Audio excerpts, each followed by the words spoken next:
Hello students, I am Shivani Sharma. Welcome back to my YouTube channel Shivani science education. तो आज की video में हम अपना एक नया चैप्टर शुरू करने जा रहे हैं जिसका नाम है ग्रेविटेशन. तो जब भी ग्रेविटेशन वर्ड हम सुनते हैं हमारे माइंड में सिर्फ एक ही बात आती है कि सर न्यूटन एक पेड़ के नीचे बैठे हुए थे और उनके सिर पर सडनली कोई एप्पल फॉल हुआ, एप्पल गिरा और तब से वहां उन्होंने किसी फोर्स को डिस्कवर किया और जिसे हम ग्रेविटी के नाम से जानते हैं. लेकिन this is not the right story. ये राइट स्टोरी नहीं है. तो राइट स्टोरी क्या है कि जब सर इज़ैक न्यूटन अपनी सर्च में कॉलेज में थे तो वो बाहर अपनी विंडो से बाहर देख रहे थे. सडनली क्या हुआ, हवा चल रही थी तो कोई एक एप्पल पेड़ से नीचे गिरा. तो उन्होंने देखा कि ये एप्पल जो है वो पेड़ से नीचे की तरफ ही क्यों गिरा या इधर या उधर क्यों नहीं गिरा. तो या फिर कोई भी चीज, एप्पल की ही नहीं कोई भी चीज, सपोज ये पेन ही है, अगर मैं इसको ऊपर की तरफ उछालती हूँ तो ये नीचे की तरफ ही क्यों आती है. या फिर कोई भी चीज जब हम ऊपर की तरफ उछालते हैं वो नीचे की तरफ क्यों आती है. तो जो ये हम किसी भी चीज को ऊपर की तरफ उछालते हैं वो नीचे की तरफ आती है, तो इसका मतलब क्या है, कोई चीज है जो उसे नीचे की तरफ खींच रही है. यानी कि अर्थ क्या है, अर्थ उस चीज को नीचे की तरफ खींच रही है. तो अर्थ एक फोर्स से किसी भी चीज को अपनी तरफ खींचती है जिसे हम कहते हैं ग्रेविटी. लेकिन आज यहाँ हम ग्रेविटी को नहीं बल्कि ग्रेविटेशन को डिस्कस करने वाले हैं, क्योंकि हम यहाँ बात सिर्फ अर्थ की नहीं बल्कि पूरी की पूरी यूनिवर्स की करेंगे कि क्या ये चीज सिर्फ और सिर्फ अर्थ पे ही है या पूरे के पूरे यूनिवर्स में इस चीज को ढूंढा गया है. तो इज़ैक न्यूटन जो थे साइंटिस्ट, उन्होंने डिस्कवर किया कि यूनिवर्स की कोई भी दो बॉडीज हैं, कोई भी बॉडीज जो हैं पूरी यूनिवर्स में, चाहे वो हमारा प्लैनेट है अर्थ, सन, मून, सैटर्न, कोई भी प्लैनेट है, कोई भी बॉडी है, दो बॉडीज या जितनी मर्जी जो बॉडीज हैं सारी बॉडीज एक दूसरे के ऊपर एक फोर्स लगाती हैं. यानी कि पूरी यूनिवर्स के अंदर जो ऑब्जेक्ट्स हैं वो एक दूसरे के ऊपर कोई ना कोई फोर्स को लगा रहे हैं. तो जिस फोर्स के साथ वो एक दूसरे को अपनी तरफ खींचते हैं उस फोर्स को हम क्या कहते हैं, ग्रेविटेशन. तो ग्रेविटेशन क्या है कि वो फोर्स ऑफ अट्रैक्शन है जो कोई भी बॉडी किसी दूसरी बॉडी के ऊपर लगाती है. और ये सिर्फ और सिर्फ हमारी अर्थ तक ही नहीं बल्कि पूरी की पूरी यूनिवर्स पे भी अप्लाई होता है. तो यही रीजन है कि हमारी जो अर्थ है वो मून की तरफ नहीं टकराती है, मून में नहीं टकराती है, मून अर्थ से नहीं टकराता, क्योंकि वो दोनों ही एक दूसरे को एक फोर्स से अपनी ओर खींच रहे हैं. ऐसे ही सन है या जो कोई और प्लैनेट्स हैं वो एक दूसरे से नहीं टकराते या फिर वो नीचे की तरफ क्यों नहीं गिरते. कोई भी प्लैनेट है, कोई भी ऑब्जेक्ट है इन द यूनिवर्स, वो फॉल डाउन क्यों नहीं होता, क्यों नीचे की तरफ नहीं गिरता, एक ही जगह पे क्यों स्टेबल है, क्योंकि उस प्लैनेट के ऊपर कोई ना कोई दूसरा प्लैनेट ऑब्जेक्ट जो है वो एक फोर्स लगा रहा है. तो उसी फोर्स को हम क्या कहते हैं, तो ग्रेविटेशन. ग्रेविटेशन बाय डेफिनेशन क्या है, तो द फोर्स ऑफ अट्रैक्शन. क्या है, फोर्स ऑफ अट्रैक्शन है between any two objects in the universe. की पूरी यूनिवर्स में, यूनिवर्स मीन्स कि हमारे ही अर्थ में नहीं, हमारे ही सोलर सिस्टम में नहीं बल्कि पूरी यूनिवर्स में किन्हीं भी दो ऑब्जेक्ट्स के बीच में एक फोर्स ऑफ अट्रैक्शन लगेगा जिसे हम क्या कहते हैं, ग्रेविटेशन. तो क्योंकि ग्रेविटेशन पूरी यूनिवर्स की बात को बताता है इसलिए हमने यहाँ से एक लॉ डिस्कवर किया जिसको हमने क्या नाम दिया, यूनिवर्सल लॉ ऑफ ग्रेविटेशन. यानी कि पूरे के पूरे यूनिवर्स पे ये लॉ हमारा फॉलो होगा. तो ये लॉ क्या है, इसे देखते हैं एक मैथमेटिकल एक्सप्रेशन से. सबसे पहले हम मान लेते हैं कि ये मेरे पास कोई भी बॉडी या फिर कोई भी ऑब्जेक्ट है. आप मान सकते हो कि ये आपका अर्थ है या ये आपका कोई और प्लैनेट है, ये सन है या फिर ये अर्थ है या फिर कोई और दो दूसरे ऑब्जेक्ट्स हैं इन द यूनिवर्स, चाहे वो यूनिवर्स में है चाहे वो हमारी अर्थ पे है. तो ये एक ऑब्जेक्ट है जिसको नाम दिया ए, ये दूसरा ऑब्जेक्ट है जिसको नाम दिया बी.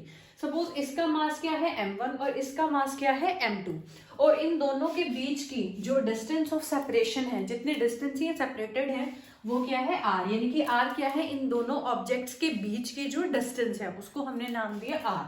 तो अभी ग्रेविटेशन के अकॉर्डिंग इस बॉडी ने इस बॉडी के ऊपर फोर्स लगाया और इस बॉडी ने इस बॉडी के ऊपर फोर्स लगाया. यानी कि ए ने बी के ऊपर फोर्स लगाया जिसको हमने नाम दे दिया FAB, यानी कि force exerted by A on body B. ऐसे ही बॉडी बी ने भी बॉडी ए के ऊपर फोर्स लगाया यानी कि FBA, यानी कि force exerted by body B on body A. तो ये दोनों फोर्स जो है वो इक्वल होंगे मैग्नीट्यूड में लेकिन ऑपोजिट हो सकते हैं डायरेक्शन में, क्योंकि इसने इस राइट डायरेक्शन में लगाया है और इस बॉडी ने लेफ्ट वाली डायरेक्शन में लगाया है. तो न्यूटन ने क्या कहा था कि जिस फोर्स से ये दोनों बॉडीज एक दूसरे को खींच रही हैं, वो जो फोर्स होता है वो डायरेक्टली प्रोपोर्शनल होता है किसके, प्रोडक्ट ऑफ द मासेस, यानी कि इसके मास के और इसके मास के प्रोडक्ट के डायरेक्टली प्रोपोर्शनल होता है। यानी कि जो इन दोनों के बीच में फोर्स लगेगा वो इसके मास पे भी डिपेंड करेगा और इसके मास पे भी डिपेंड करेगा। एंड दूसरी बात क्या बोले कि जो फोर्स होता है दो बॉडीज के बीच में वो इनवर्सली प्रोपोर्शनल होता है किसके, जो इन दोनों के बीच की डिस्टेंस है, डिस्टेंस ऑफ सेपरेशन है उसके स्क्वायर के, यानी कि आर के स्क्वायर के। यानी कि दो बॉडीज के बीच में जो फोर्स लगता है वो इनवर्सली प्रोपोर्शनल होता है उन दोनों बॉडीज के बीच की जो डिस्टेंस है उसके स्क्वायर के, एंड डायरेक्टली प्रोपोर्शनल होता है उन दोनों बॉडीज के मासेस के प्रोडक्ट के।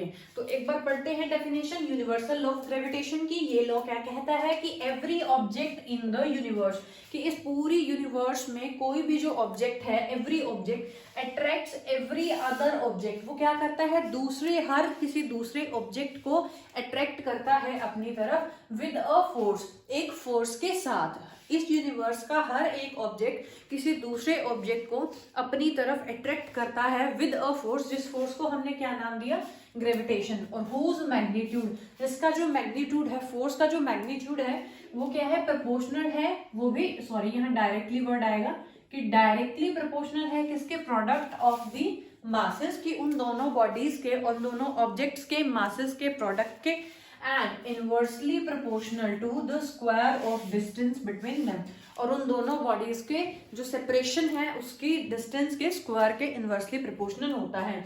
अगर हम इसी बात को मैथमेटिकली लिखें, यानी कि मान लो इन दोनों के बीच में, अब हमें पता है कि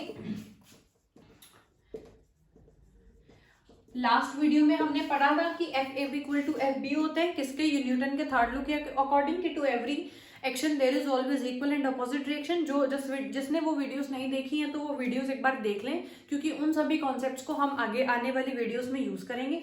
तो यहाँ पर हमारा कॉन्सेप्ट उठ के आता है to every action there is always equal and opposite reaction, की ये दोनों फोर्सेस क्या है, मैग्नीट्यूड में इक्वल होंगे और डायरेक्शन में ऑपोजिट होंगे। अभी हम यहाँ पर डायरेक्शन को कंसिडर नहीं कर रहे हैं, तो हम इस दोनों फोर्स को एक एफ नाम दे देते हैं कि ये क्या है, कोई दोनों ही फोर्स सेम है तो हमने इसको एफ नाम दे दिया। तो वो जो फोर्स है वो डायरेक्टली प्रोपोर्शनल है m1 एंड m2 के। m1 क्या है, बॉडी A का मास, m2 क्या है, बॉडी B का मास। क्योंकि डेफिनेशन में हमने अभी पढ़ा था कि जो ऑब्जेक्ट फोर्स लगाता है किसी दूसरे ऑब्जेक्ट पे वो किसके डायरेक्टली प्रोपोर्शनल होता है, उन दोनों मासेस के प्रोडक्ट की।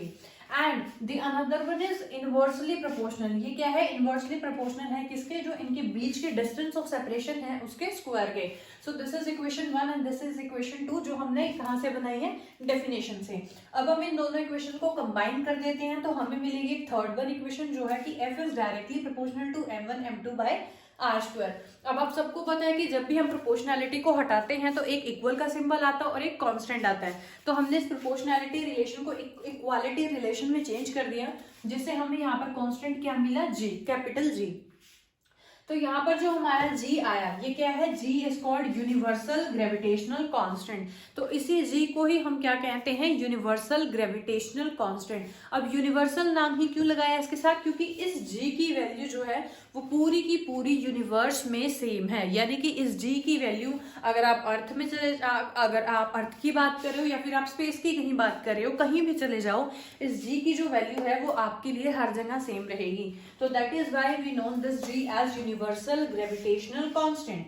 अब अगर मैं बात कहूँ इस g के स्पेशल कैरेक्टर्स के बारे में, तो स्पेशल कैरेक्टर क्या है इसकी, कि इसकी वैल्यू जो है वो हमेशा हर जगह कांस्टेंट रहती है। और ये जो फोर्स है, ग्रेविटेशनल फोर्स जो हम यहाँ पर डिस्कस कर रहे हैं, ये वीकेस्ट फोर्स है इन नेचर। अगर हम बात करें तो ये सबसे वीकेस्ट फोर्स है, इसीलिए आपको कोई भी दो बॉडीज जो है वो अट्रैक्ट होती हुई नहीं दिखाई देती। कैसे, जैसे मान लो ये मेरा पेन है और मैं हूं, यानी कि अब इस फोर्स के अकॉर्डिंग क्या है कि मैं इस पेन को अट्रैक्ट कर रही हूँ और ये पेन मुझे अट्रैक्ट कर रहा है। तो या तो अगर मैं इस पेन को अपनी तरफ अट्रैक्ट कर रही हूँ तो मुझे ये पेन मेरी तरफ आ जाना चाहिए, या फिर अगर ये पेन मुझे अपनी तरफ अट्रैक्ट करे तो मुझे इस पेन के पास चला जाना चाहिए, लेकिन ऐसा तो कुछ भी नहीं है। ऐसे ही सेम अर्थ और हम मेरे बीच में भी फोर्स ऑफ अट्रैक्शन है, अर्थ और आपके बीच में भी फोर्स ऑफ अट्रैक्शन है, चाहे वो कोई भी लिविंग और चाहे कोई भी नॉन लिविंग थिंग्स हो, सब एक दूसरे के ऊपर फोर्स अट्रैक्ट करिए, लेकिन हमें दिखाई क्यों नहीं देता? क्योंकि this is the weakest force in the nature, क्योंकि ये जो है वो सबसे वीकेस्ट फोर्स है इन द नेचर, इसलिए हमें वो जो अट्रैक्शन है वो दिखाई नहीं देता। उसके बाद हम बात करते हैं यूनिट्स की, कि ग्रेविटेशनल कांस्टेंट की यूनिट्स क्या है। तो इसमें आपको याद रखने की कोई जरूरत नहीं है, अगर आपको इसका फॉर्मूला पता है तो आप ऐसे ग्रेविटेशनल कांस्टेंट की यूनिट्स जो है वो फॉर्मूले से इजिली डिराइव कर सकते हैं, जैसे मैंने यहाँ पर की है। हमने पढ़ा कि F is equal to G m1m2 upon R square होता है।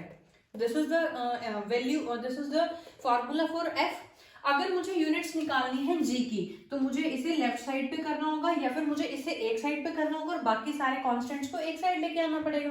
तो यहाँ से जब मैंने रीअरेंज किया, यानी कि जी की यूनिट्स निकालनी है तो जी को एक साइड रखेंगे, आर को यहाँ पर लेके आई हूँ और m1 m2 यहाँ पे प्रोडक्ट में थे, यहाँ करके डिवीजन में चले जाएंगे। तो आफ्टर रीअरेंजिंग मुझे क्या मिला? G is equals to F R square divided by m1 and m2। F क्या होता है? फोर्स। फोर्स हमने लास्ट वीडियो में पढ़ा था, किस में मेजर किया जाता है? न्यूटन में। तो SI यूनिट्स में फोर्स की यूनिट्स होती हैं न्यूटन। R क्या होती है? डिस्टेंस। डिस्टेंस क्या है? मीटर में आएगी। तो यहाँ पर R का स्क्वायर है, यानी कि मीटर इंटू मीटर, यानी कि मीटर का स्क्वायर। मास की SI यूनिट क्या होती है? दोनों मासेस है, m1 m2 दोनों ही मासेस है, तो दोनों को किलोग्राम में ही मेजर करेंगे। तो मासेस की यूनिट क्या होगी? किलोग्राम। किलोग्राम। तो यहाँ से आपके पास G की यूनिट निकल के आती है न्यूटन मीटर स्क्वायर पर किलोग्राम स्क्वायर। तो जी की यूनिट्स क्या है हमारे पास? न्यूटन मीटर स्क्वायर पर किलोग्राम स्क्वायर। तो this is the SI unit of gravitational constant. और अगर हम इसकी न्यूमेरिकल, अभी हमने बोला था कि जी की वैल्यू हर जगह सेम रहती है, अब हर जगह सेम है तो हम इजिली निकाल सकते हैं जी की वैल्यू। तो जो ओवरऑल अभी एक्सेप्टेड वैल्यू है जी की, जो साइंटिस्ट ने मेजर की है, वो क्या है? 6.673 into 10 raise to the power -11 newton metre square पर किलोग्राम स्क्वायर। तो जी की जो न्यूमेरिकल वैल्यू है वो है 6.673 into 10 raise to power -11 newton metre square पर किलोग्राम स्क्वायर।